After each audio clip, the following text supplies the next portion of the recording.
Earlier today, Senator Jim Inhofe, a friend of ours who's been on the program many times, the ranking member of the Senate Armed Services Committee, led a group of Republican colleagues in calling on Democratic leadership in the Senate to schedule a vote on the National Defense Authorization Act. It's also known as the NDAA. Now, this is an annual, what they call must-pass piece of legislation because it funds the military. It passes every year. Now, here's the problem. Knowing that it has to pass, the left has stuck in some booby traps. And one of those is requiring all women to register for the draft. Now, before I get to that topic, I'm going to play a short clip of Senator Inhofe from earlier today. Let's play that clip of Senator Inhofe. We want to give everyone a chance to participate in this, and the best way to do that is to get it on the floor, and that's why we're here today. Well, talking about getting on the floor and allowing all to participate, that brings in my next guest, U.S. Senator Josh Hawley of Missouri. He is a member of the Senate Armed Services Committee and the Senate Judiciary Committee, and he has an amendment to take care of this problem in the NDAA, removing women from being forced to register for the draft, and he joins us now by phone. Senator, welcome back to the program. Thanks so much for having me. Okay, so give us the latest on the timing of the NDAA and about your amendment. Well, the timing is still up in the air. I mean, the Democrats are doing basically nothing, Tony. I mean, they're sitting around the floor. It's mostly idle right now in the Senate, so apparently the Democrats aren't too eager to do much of any work.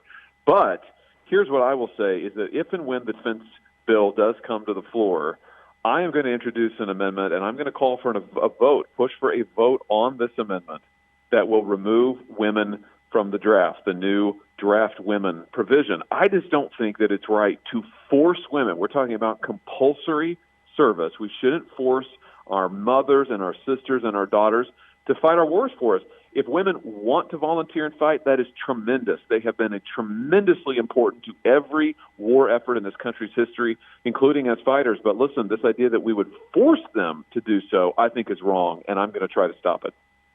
I am with you 110%. I'm a Marine veteran. I've served along with women in the Marine Corps. They volunteered. In fact, if my daughters, I've got 3 daughters, I've talked with one about going into the to Navy Medical Corps. If they want to serve, I'm all excited about that. But I do not think, as you do, that our women should be forced to register and potentially be drafted. And people say, well, we haven't had the draft since Vietnam. Well, given the direction that this administration is pushing our military with the vaccine mandates and all of the other social engineering, and they're having problems with retention and recruiting, we may be back to a draft very soon. But there's a bigger issue here that, as I've had conversations with some of your colleagues and even on this program, people miss the underlying issue. There's something much deeper here than just what meets the eye when it comes to forcing women to register for the draft. What's the left really about here? Well, part of this is trying to erase any differences between men and women. I think that's a big part of it, Tony, is that the left now has decided that they don't really believe in the concept of gender. They don't think anybody should. They don't think that manhood is a real thing. They don't think that womanhood is a real thing. Democrats won't use the word mother anymore. They talk about birthing people.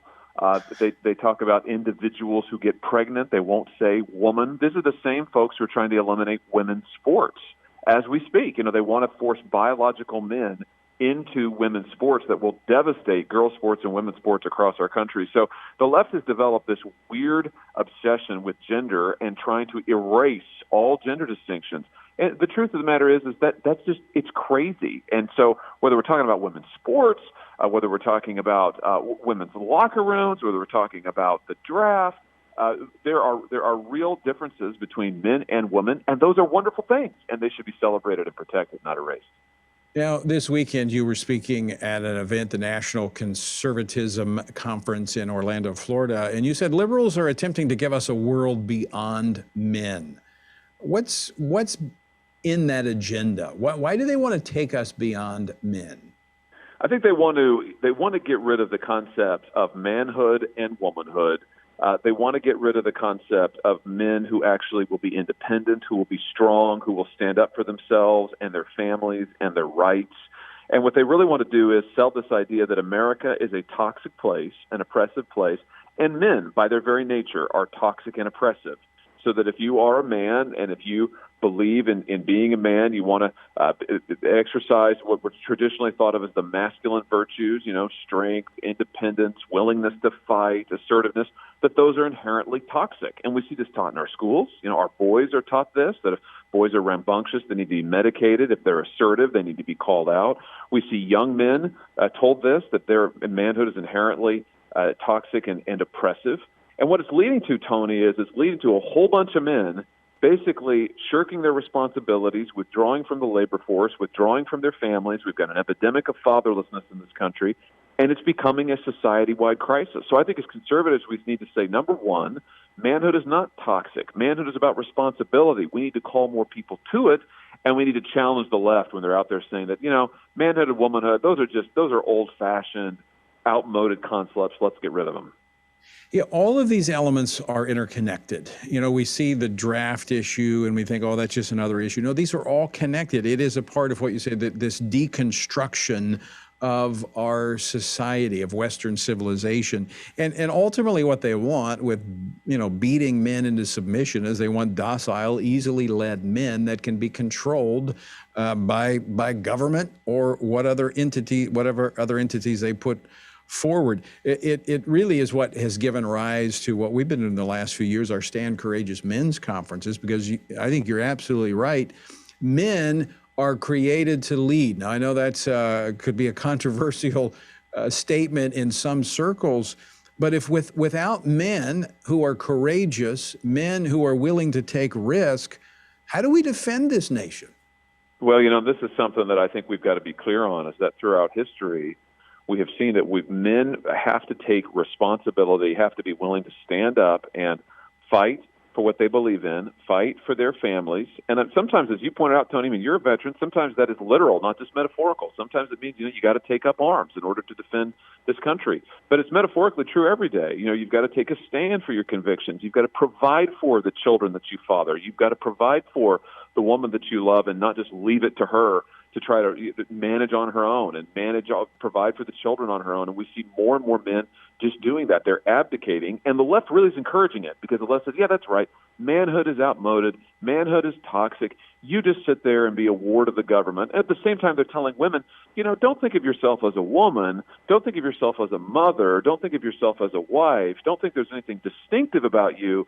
You're just another individual, and the government really can help you and run your life for you. We just have to say no to that entire message. And again, all of these things are connected. We look at these things and we see this over here, we see this over here. But this ties right into something else that you've been addressing as a member of the Judiciary Committee, and that is how the Department of Justice has responded to those who have taken a stand in public education about the indoctrination that's taking place in the classrooms, this gender ideology that's being pushed. And the parents have, they got a peek into what was happening because of COVID and the online training instruction that was going on. And so the Department of Justice rolls out the big guns, creates a task force to crack down on parents. You found out more information, and you have sent a letter just yesterday to the Attorney General wanting more information. Tell our listeners about it. What I want to know is why are federal prosecutors drawing up lists of crimes, Tony, that they might charge parents with that have nothing to do with threats of violence or lawlessness? I'm talking about things like making an annoying, quote unquote, annoying phone call to a school board member. That's one of the things that a federal prosecutor said could be a crime that the department might consider charging parents with. This is insane. By the way, it's not a crime. Let's just be clear about that. Well, let me ask you: can I declare certain press conferences on Pennsylvania Avenue annoying? When they happen, when the president consents to answer any questions. But you're exactly right, Tony. This is what free speech is about. You don't have the right to engage in violence. Nobody says that. But the idea that parents can't go to a school board meeting and say, hold on, I don't want my kids force-fed critical race theory. I don't want my kids force-fed the idea that biological males should be able to use the female locker room. And you have that parent in Virginia. That father in Loudoun County whose daughter was raped by a boy wearing a skirt in a girl's bathroom. He went to the school to complain about it, and he was treated like a criminal.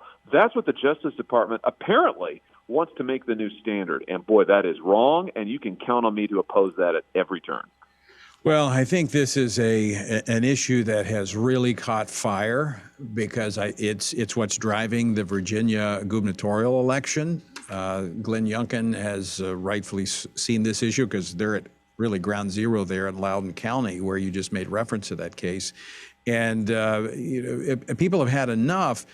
But this is what really baffled me last week. And you were very direct in your questioning of the Attorney General last week, and you called for him to step down and resign. He doubled down. He refused to rescind his memo. This is still the guidance that's out there. What's next? Well, what this shows you is how completely captured this White House is by the far left, and it also just shows you how much the left believes in this agenda. I mean, Tony, they believe this stuff. The far left really believes that parents are the problem. The far left really believes that biological boys ought to be able to use and should use girls' locker rooms.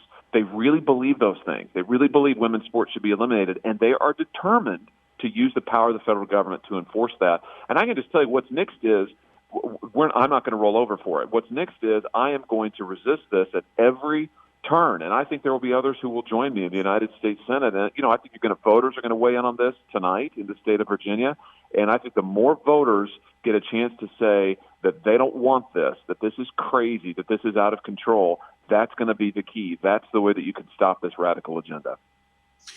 So with what we see happening in the schools, and this is beginning to move across the country, but just as we were talking about earlier about toxic masculinity, this is designed to suppress, repress men, to make them cower, to make them docile, to make them easily led. That's what they're doing to parents that are showing up at these school board meetings. So how should they best push back and counter this effort from the Department of Justice?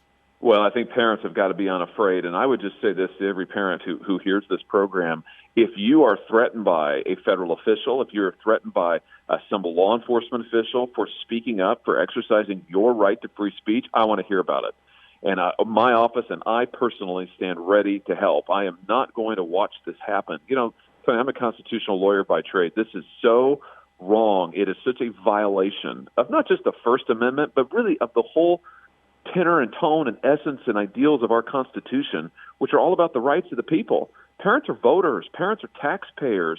And this effort to suppress them it's incredibly wrong, and I think it's going to backfire. I think what you're going to find is parents and voters are going to say, no, we want to have a say in our kids' education, and we're not going to be intimidated. Yeah, I failed to mention, of course, our frequent listeners would probably know this, that you also served as Attorney General of the state of Missouri. You are a constitutional attorney as well. So you've actually been on that side where Attorney General Garland is in terms of enforcing the law, being the chief law enforcement officer in the state of Missouri.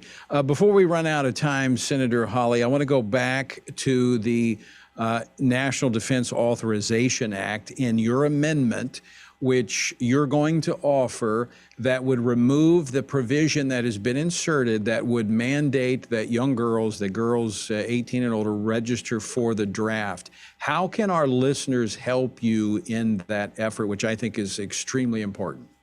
I'd say contact your senators, contact those who represent you in Congress, and say, don't force women to fight our wars against their will. Do not support women in the draft compulsory. I mean, again, the whole point here is it's compulsory, Tony. Women would have no choice. I'm going to push for a vote on this, and I can tell you right now, if this does not pass, if we don't get out women in the draft, I'm not going to support the defense bill. I'm not going to vote for it. This is a huge issue. This is more important than any single provision of defense spending that the country will do in the next year, and I think it's time for conservatives to take a stand on this. I agree with you 100%. We scored the final vote in the House because it had that provision in there, and we are communicating that we may do the very same thing in the Senate if your amendment does not get onto the bill and is not adopted. Senator Josh Hawley, always great to talk with you. Thanks so much for your leadership on Capitol Hill, and thank you for joining us today. Thanks for having me. All right, Senator Josh Hawley of Missouri.